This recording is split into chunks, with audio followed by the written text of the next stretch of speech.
Tumbler, பாசிப்பருப்பு 3/4 tumbler, கருவேப்பிலை, இஞ்சி, பச்சை மிளகா தாளிக்கிறதுக்கு, உப்பு, சீரகம், மிளகு, அவ்வளோதான். பொங்கல் வெண்பொங்கல்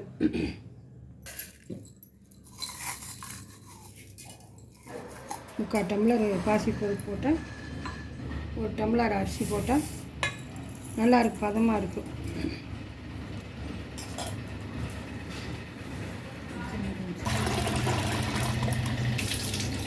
நல்லா 2 தடவை 3 தடவை கழுவிக்கணும்.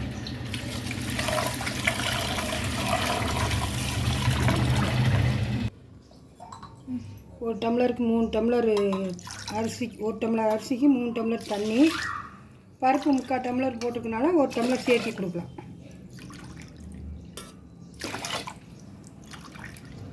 நாலு டம்ளர்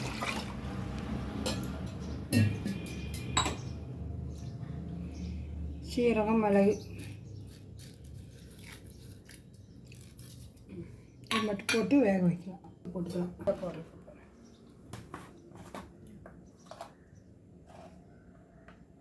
லைட்டாக கொஞ்சம் மஞ்சத்தூள்,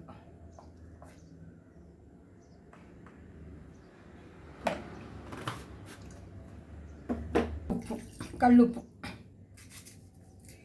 போதும். விசில் வந்துச்சுன்னா போதும். அப்புறம் இறங்கி தாளிச்சுக்கலாம். ஐயர் வீட்டு பொங்கல் மாதிரி இருக்கும். இது எடுத்துக்கிட்டோம்.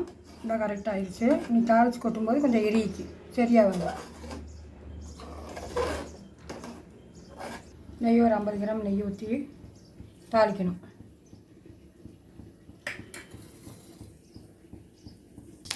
பச்சை மிளகாய் போட்டு,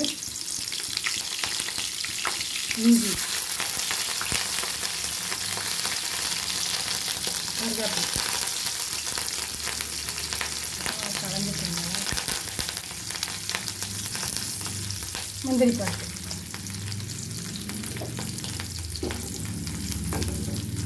தாளிச்சு கொட்டி கொட்ட வேண்டியது.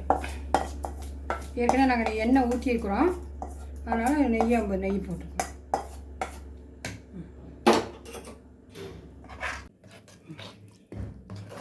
நல்லா தளந்து வந்துடுச்சு.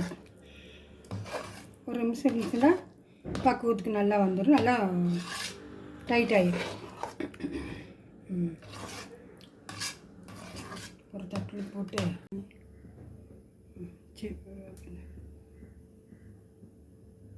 சாம்பார்,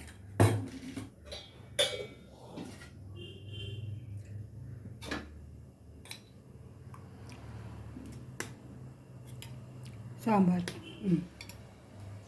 ஐயர் வீட்டு பொங்கல் மாதிரி செஞ்சுருக்கோம். நல்லா இருக்குது, பக்குவமாக இருக்குது. இது கூட வடை வச்சு சாப்பிட்டுக்கலாம்.